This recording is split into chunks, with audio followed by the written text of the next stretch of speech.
First of all, I want to thank you for this conversation, and I want to congratulate you for your great work and for the record you established last year. How is it? What's the feeling? The feeling, quite emotional, very grateful, because I think I feel a lot of gratitude, and very humbled. I think a few days ago or a week ago, I felt very overwhelmed, but now I don't. I just feel grateful, humbled, and excited, because now it's really exciting. We've achieved what we needed to achieve, which was to make a bit of a noise in the world, and have that power to hopefully change something in the world that needs changing. And I think we now have that power to do that. And that was what it was always about, to try and change the lives of children all over the world that need our help. And I'm excited because I think we can do that, which is an amazing feeling. We all had a difficult time last year because of pandemic COVID-19, and the whole world is still suffering because of this virus. But you use this time to establish your Guinness World Record with the biggest canvas in the world, the journey of humanity. Where did the idea come from? I'll try and give you the brief answer because it's a long answer, but I guess my life, my work as an artist, the last 25 years has always been about humanity. And that is for selfish reasons. It's not just to be altruistic and to help the world. That would be a lie. It's because when I link my work to humanitarian causes, my work is much better. When I link to children and orphaned refugees, when I spend time with them and I get something beautiful out of them, my work is actually quite beautiful. When I don't, and I engage the ego and I become selfish and I'm looking at what I can achieve and do, my work's pretty average. So my work has always been about humanity. There's a big thing that we need to learn in this world. It's a very strange thing. We feel that charity is about, giving money to these children that need help. And in reality, we can learn so much more from these children than we can ever teach them. And real charity, where you can really make a difference, is to actually spend the time to learn from these children. That's how we can change the world, because giving a bit of money here and there is actually not going to change the world. It's not going to make a big difference. The thing that's going to change the world is when you go to these orphaned refugee camps and you go to the poorest communities of the world and you meet these children and they have nothing. They have no parents, they have no home, they barely have enough water to get through the day and food. And yet they have a smile in their eyes and a spirit, and they have a heart that is so beautiful and so full of hope and love that would put us all to shame. And that's the moment where we have to learn from them. Because if we learn from them what they have inside, that's when we can change the world in a more meaningful, poignant way that can actually last forever. And that was the lesson I learned when I spent the last 25 years going to the 42 refugee camps of the world and working with these children, these orphaned refugees, and creating paintings with them and spending time with them and trying to understand their pain, but also their love. And that's when I realized the power of empathy, of love, and how with that, we can actually change the world in a meaningful way by learning from them, by learning something that they have and hopefully trying to keep it inside us. And if every human being had what they have inside them and got rid of all the nonsense around us, all the materialistic nonsense, all the agendas, the discrimination, the disclusion, the hatred, the stupidity, if we got rid of all of that and we combined as one humanity, imagine what 7.5 billion people could do together.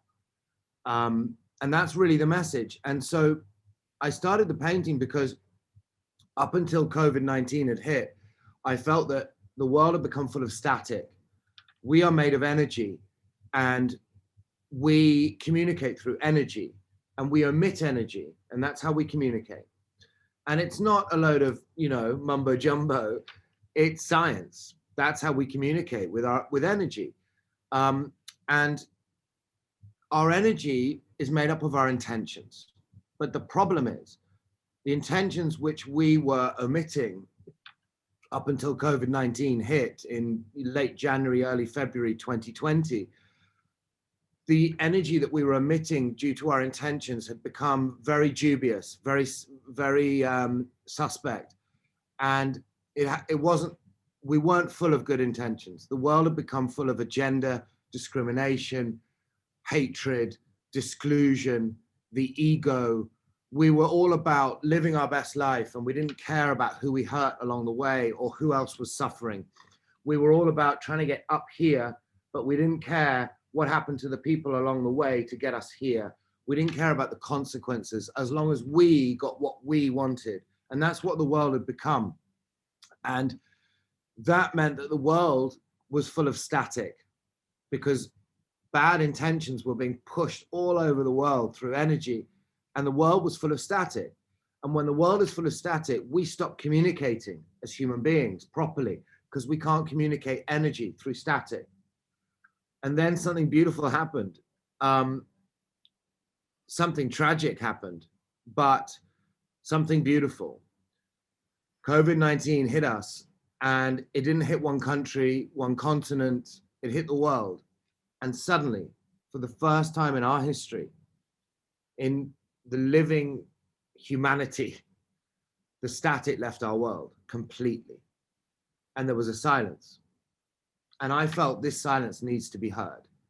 And if I can tap into this silence and the beauty of our world, and I can create a piece of work that can inspire humanity to make a change, to become more conscious of our fellow man and woman, to understand the power of love and how much we can do with that.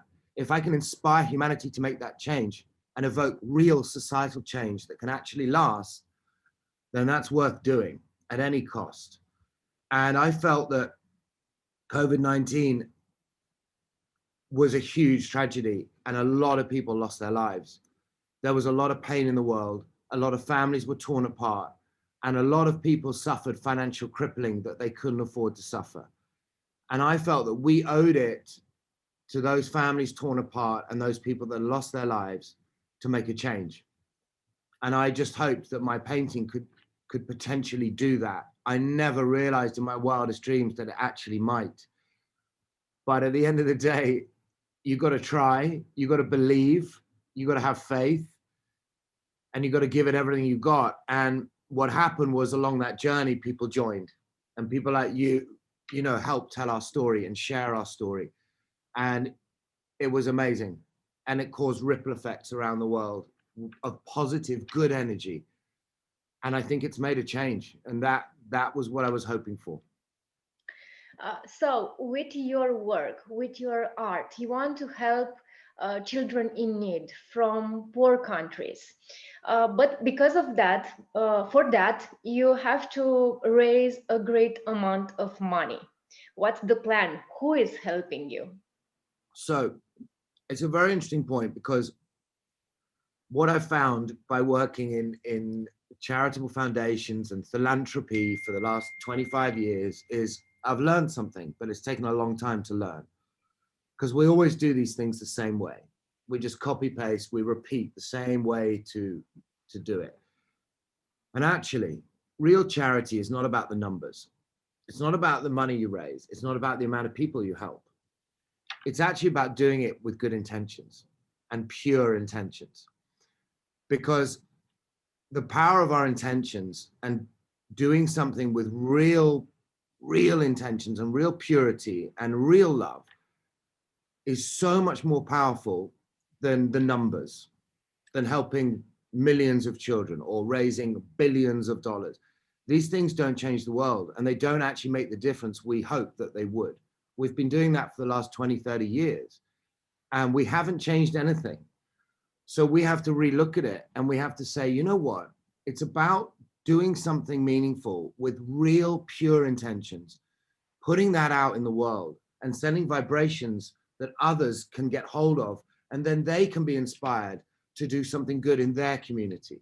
And then a teacher can be inspired to do something good for her children. And a lady working in a refugee camp in Africa can be inspired to help her little community. And she can inspire another person. And that's how we can actually change the world. That's how we can help these children. So with that in mind, we are working with 4 of the best charitable partners in the world.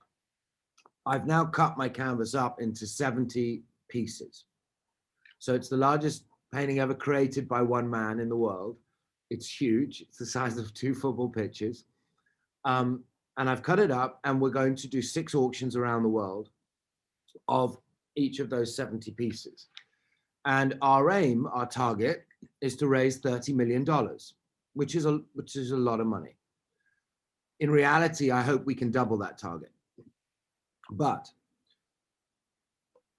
well, first I'll tell you what we're doing with that. So we raise our money with our 6 auctions around the world, and we go online as well. So everyone around the world can get online and have a look at the auction and see how it's doing. And, you know, they can potentially make a donation, a small donation, you know, $1 or $5, something, so we can really try and raise a larger target, as much money as we possibly can. But then there's no amount of money in the world that will actually change anything on its own. What you then need are the right charity partners. So we have UNICEF, who you need UNICEF. We have UNESCO, who you need. We have the Global Gift Foundation, who are probably the best giving foundation in the world. They raise money, and then they give it to other charities that need help, mainly around Europe, South America, and India. And then you have Dubai Cares. And Dubai Cares is the largest educational NGO in the world. They help hundreds of millions of children around the world. People don't really know that. It's not well marketed or publicized, but there's a lot of money in the Middle East, and that money is put through Dubai Cares to help as many children as possible in the areas of education and connectivity. So what we're actually going to do is we're going to raise the money in the 6 auctions. The money then goes to the 4 charities who work as a partnership. It doesn't get split and go in different areas. They work as a partnership. And that's when it becomes powerful. So we are going to focus on the poorest communities of the world, the poorest communities of Eastern Europe, of which Eastern Europe is suffering to the point that people don't realize. People think about Africa and India, but they don't think about Eastern Europe. And there's a lot of poverty and pain in Eastern Europe, and people need help. So we'll be focusing on Eastern Europe. We'll be focusing on the refugee camps in Africa, in the Middle East. We'll be focusing on the favelas of South America, the townships of South Africa, the slums of India, Pakistan, Indonesia, the poorest communities of the world, where these children, a lot of them, don't have the internet. And that's a weird thing for you and I, because if we don't have the internet for 3 minutes, we freak out. We're like, oh my God, I haven't got internet connection. These guys don't have the internet, and they never have, and they never will unless we do this. So we are going to put the money we're going to raise. Off the back of that money, we're actually raising a $2 billion fund with the help of 6 UN agencies, 6 governments, 2 private banks, the World Bank, the European Monetary Union, the UN Secretary General, the Giga Project, and Dubai Cares. We're putting together a $2 billion fund. With that, we are going to put the internet in every single one of the poorest communities of the world. We're then going to, with this fund, enable children, because we've been working with the ministries of education around the world, 140 countries where we've been connecting with. We've been working with the ministries of education, and we've been developing education platforms that can come through the internet. That's been one of the blessings of COVID. There have been many negative and painful moments in this horrible year we've suffered. But one of the positives which we have to focus on is the fact that we now have the ability to create very, very poignant and decent platforms of education online. And once we put the internet in all the poorest communities of the world, we bring real education to these children through the internet. We're building over 50,000 hubs in these poorest communities, which will work as health centers to provide them with inoculations, vaccines, sanitation, education about clean water supply, which is very important, food, shelter, the basic necessities to keep these children alive. Because if they're dead, they don't care about the internet. So first, we keep them alive. Inoculations and vaccines and healthcare. And then we give them the internet. And then we bring an education into the internet where they can sit proper exams and they can get into proper schools in their country with the scholarship fund we've set up. To the point where a child from the slum of India, living in the slum of Delhi who has nothing, or a refugee camp in Africa, or a poorest community of Eastern Europe or South America, who has nothing, who has no education, who has no hope, that child can get a scholarship into a school in their country through the education and the opportunity that they have with the internet. And then potentially they can become a human rights lawyer at Columbia University and study human rights. And then what are they going to do with that? They're going to put that back into their community. And all you need are 5 success stories from each of these communities, and you change the world. And that's how we're going to do it, by working together with the 4 charities.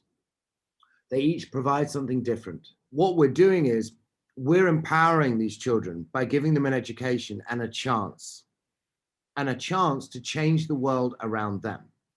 Because you can pour as much money as you like into these areas and these problems, but you won't change a thing. Most of it will get lost in the corruption of politics. Most of it will go to the wrong areas. Most of it will get wasted. But if you have a proper program and a proper objective to say, look, we're going to put the internet in every single one of these poorest communities. We're going to provide scholarship funds. We're going to give these children a chance to get into a school, to get into university, to then change the world around them, i.e. each child can change their small community themselves. That empowers children, and that empowers them to change the world around them. And that's how we can actually change the world. For the first time, we can actually do it. And that's what we're completely and utterly fixated on doing. And we're going to do it. And the interesting thing is, once you give these communities the internet, they can also then share their stories, their life, their community with the world. And they can then create fundraising opportunities for themselves. At the moment, they're completely cut off. And the biggest divide in the world at the moment is those with the internet and those without. And that divide is getting bigger and bigger. So this will give them a chance. And that's what we're trying to do. And the immediate thing, just to finish, is to raise this money as quickly as possible so we can get it to these communities and help them with healthcare, first of all. Because first, you've got to keep them alive. The long-term plan, that's the immediate plan. Get the money to the communities and keep these children alive. Then the long-term plan, which will take 2-3 years, is to get the internet in their communities, create the fund, get them into a school, get them into university, and help them change the world around them. And that's something we're going to be dedicated to for the next 20 years. It's going to be a legacy. It's not a one-off project. I want to ask you, what are the things that inspire you? You have a great plan, but what are the things that inspire you? I'm inspired by children because I believe something quite strange, I guess, but I believe that the greatest gift we're ever given in life is our childhood. It comes from up there. It's the greatest gift we're ever given. Whatever you believe in, whether it's a lady or a man that looks after us up there, whatever we call him or her, there's someone there. And there's some higher cause that we have to believe in. Whether it's a spiritual thing we believe in, whether it's whatever it is. The greatest gift we're given is our childhood. And yet, it's the first thing in life that we are taught or encouraged to move on from and leave behind. And that is the biggest travesty in this world, because in reality, what we should do as an adult, we should use all the power we have to keep the child inside us alive forever. The magic of the child, that gift, we should use all our power to keep that inside us forever, because that is the purity and the magic of our essence. That is the thing that is closest to the soul of the earth. That is the thing that's closest to our greatest gift. And that's where we come from. And what we do is we move away from that, and then we become disconnected from the soul of the earth. And that, I think, is where humanity got to. Before COVID-19, we had become very disconnected as human beings. We'd become disconnected from each other, from ourselves, from our creator, but ultimately from the soul of the earth. And when humanity becomes disconnected from the soul of the earth, we've got a far bigger problem than COVID-19 will ever give us. So I wanted to create that painting to try and inspire people to reconnect back to the soul of the earth, because that's the beginning, that's the essence, that's the magic. And if we can find that magic inside us, I think we can each heal, and ultimately we can heal the world with that beauty of the child. And the thing to realize is that we will learn more from our children than we can ever teach them, because we move away from that. We become adults and we become full of agenda and manipulation and judgment. A child doesn't have that. And the beautiful thing about a child is, the most beautiful thing that I learned on this journey is, if you take 4 children under the age of 6, let's say, ideally under the age of 5, because after the age of 5, things start going wrong. So let's say you take 4 children under the age of 5, different colors, different religions, different social backgrounds, different financial backgrounds, and you put them in a sandpit. Different colors, one's got more money, one's got dark skin, one's got light skin, they're all completely different backgrounds, social backgrounds, financial backgrounds, religious backgrounds, color backgrounds. And you put them in a sandpit. They will only ask 2 questions. They will say, "Are you kind? Will you play with me?" That's it. They won't say that out loud, but that's all they're asking here. They'll look at the other child and they'll say, "Are you kind?" If the answer is yes, they'll say, "Will you play with me?" Yes. Okay, let's play. And that's it. Imagine if the adult did that. Imagine if we looked at another person and said, "Are you kind? Should we talk?" The world would be a different place. So that's what we can learn from children. Because as adults, we don't do that. We look at the other person and we say, "What can I get out of you? Where are you from? What do you believe in? How much money have you got? Have you got black skin? Have you got brown skin? Have you got yellow skin?"